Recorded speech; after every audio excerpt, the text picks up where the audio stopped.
Okay, today we're going to work on getting the world set up and rendering around a player or a point. So I'll create another file here, world CS, put it in the same namespace.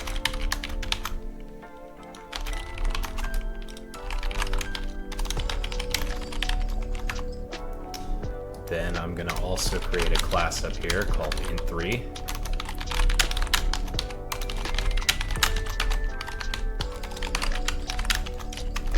Then I'm going to wrap these three into a constructor.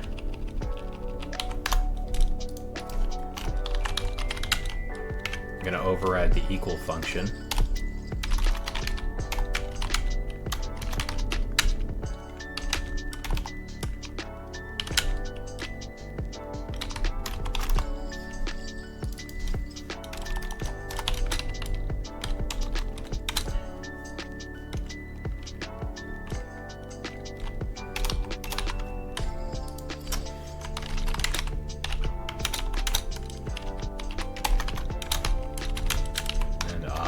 I equals y, and I dot z is z.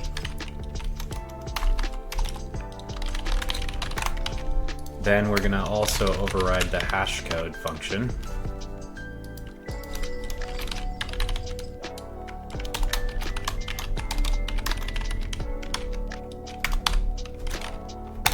And then we're going to combine x, y, and z. So we can use this in a dictionary. Create a constructor for world that will take a file logger, a thread master,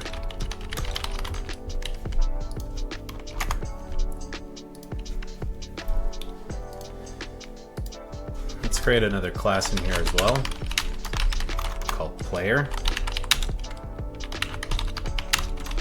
Let's give it a position and vector 3 for Euler angles.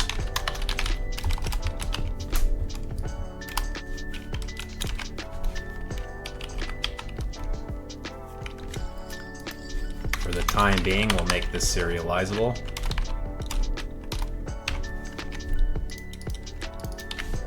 We'll attach that into the world behavior here in a second. We'll assign these guys here. We're going to also create an interface, iTickable. And let's give it a void tick with a current tick count. And we'll make world implement this.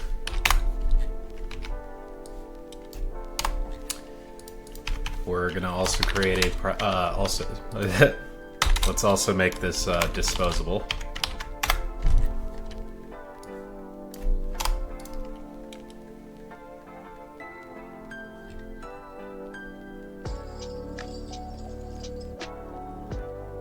More than one protected modifier.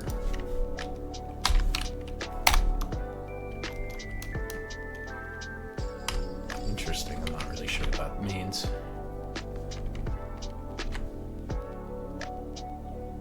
Oh, I see the problem here. Okay.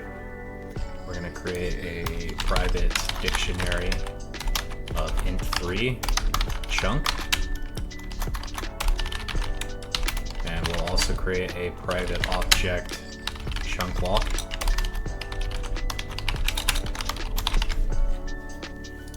We're going to create a function in here.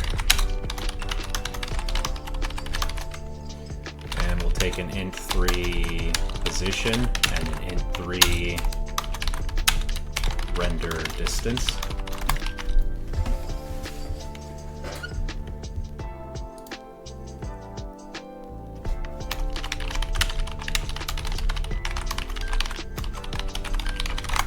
We'll create an RenderAroundPoint.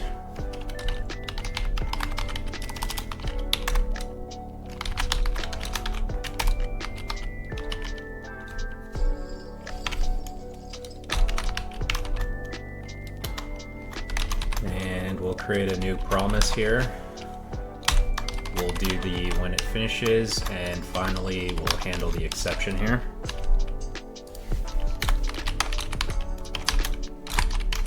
And we're going to go ahead and log out exception rendering around point.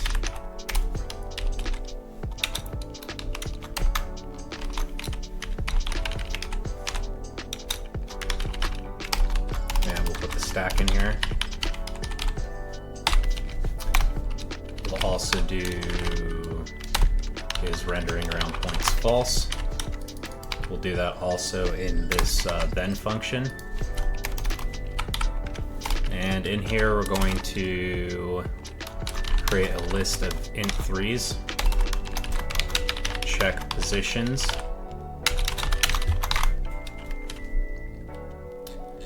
up here we're going to create a float distance.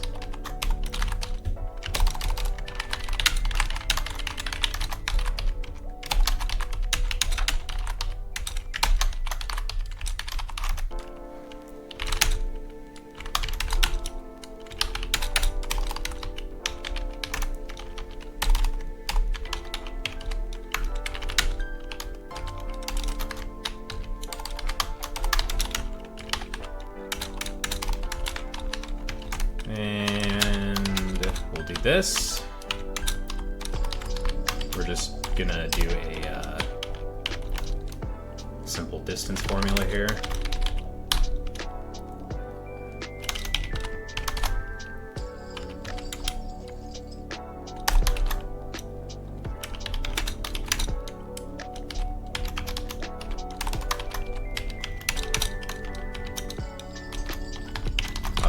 That's correct. Okay, so then we're gonna do a for int x is equal to position dot x minus render distance dot x. X is less than position dot x plus render distance. X plus plus. We'll loop these for y and z.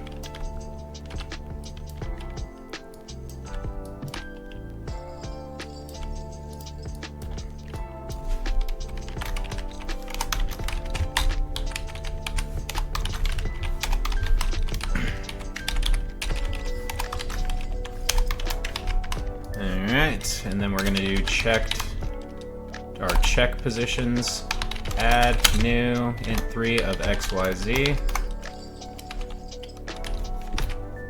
and we're going to do a for each var position in check positions.order by int3 distance between position and g.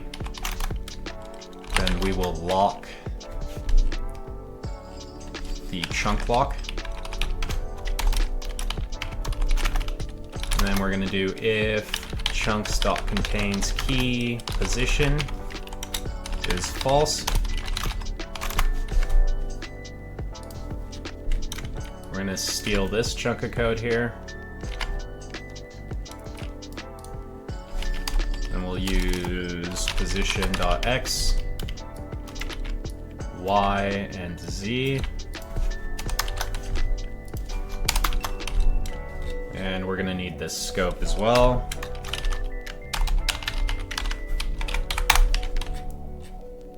And we're going to create another class up here called world settings.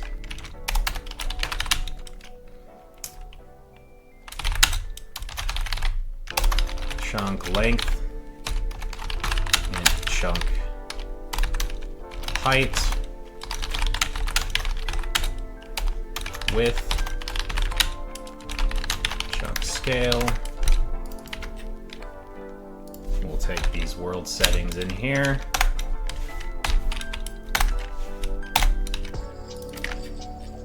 And we're going to use world settings dot length, width, height, width,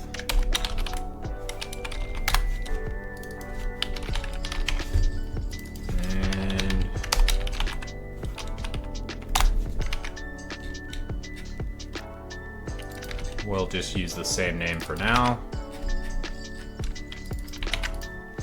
And we're gonna do this .chunks.add.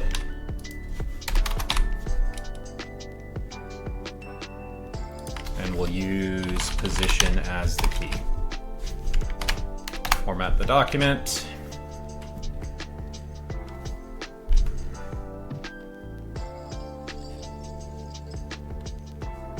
And we're gonna want world/exception. Gonna add this to the logger.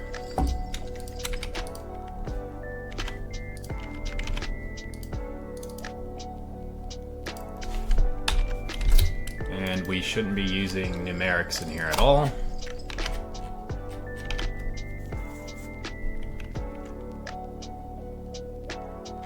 Okay, now we need to take a look at our world. We're gonna need a file logger, a thread master, a scope, world settings. We should also have a player.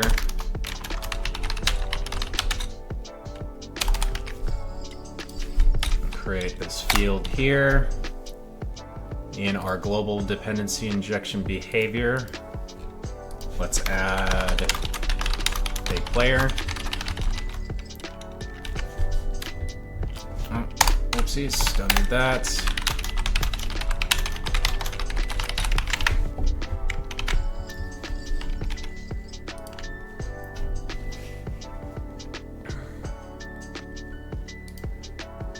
And this is fine. And for world settings, let's make this serializable as well.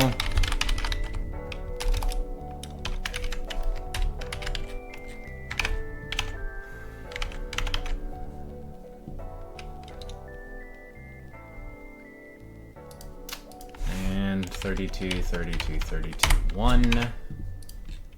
Let's also add render distance.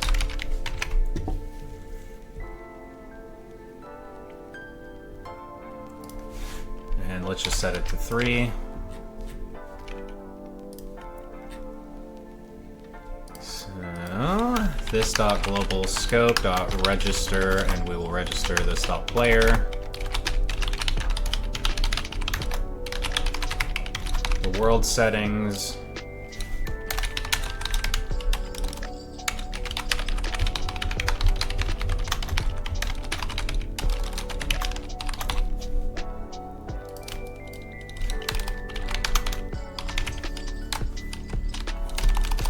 Create the world object here.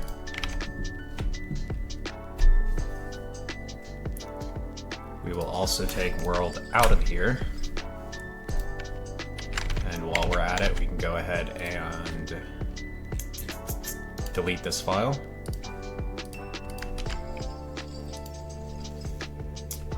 And in update,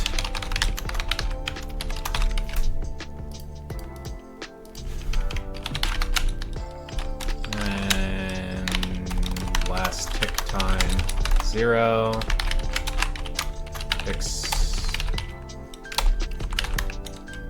Tick time, I don't know. Let's just do every quarter second.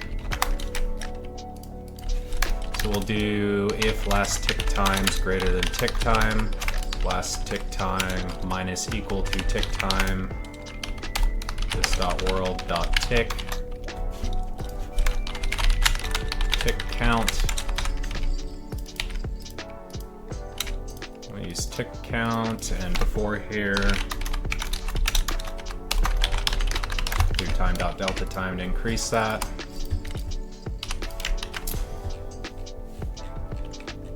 Okay, so now if we run the game, nothing should happen, which isn't terrible. Then we go into world. If tick count ampersand 10 is equal to 3, so basically every third tick we're going to want to render around the player. If this dot is rendering around point is false, we'll render around point, and we'll use this dot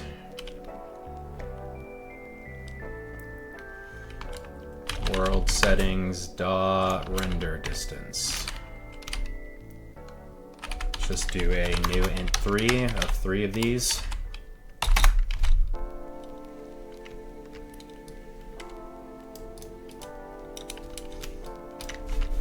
And dot x, dot y, dot z, cast as an integer. We'll use extension methods for this later.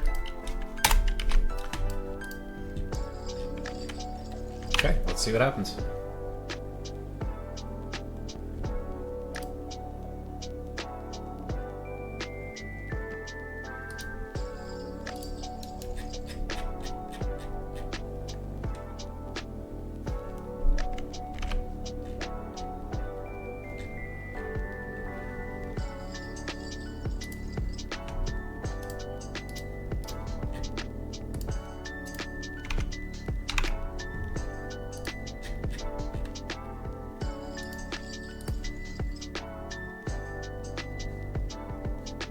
Oh, I see. We need to tick count plus plus.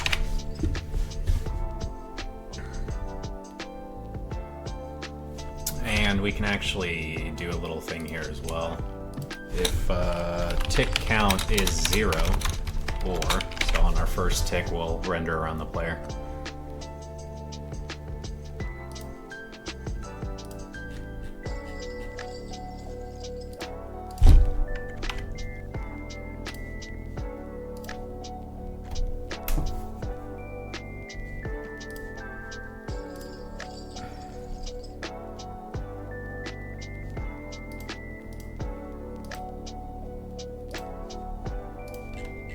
And let's just go in here and take a peek.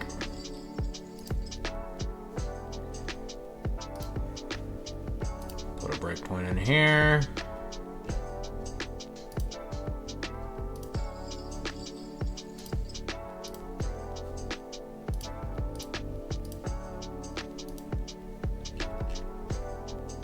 Do we have chunks? Ah. I see, there's no exception handling in here. There should be, actually.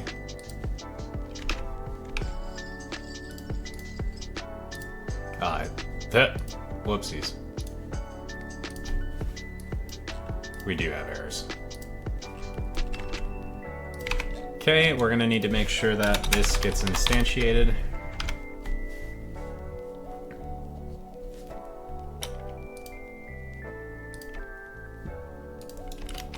Alright. And if we change our player position to, say, 15,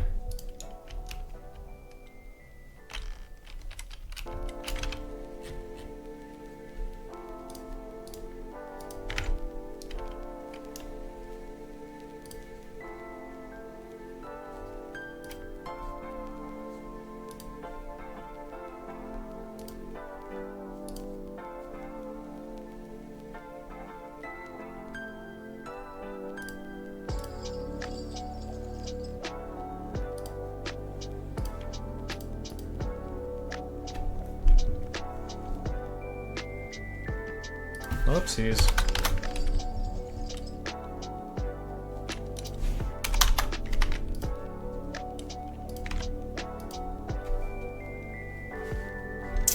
Well, I'll have to fix that.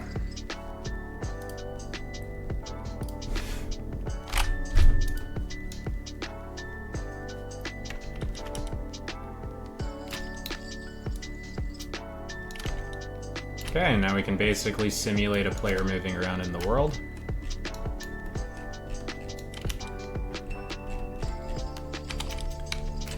And we should be able to use basically all the axes.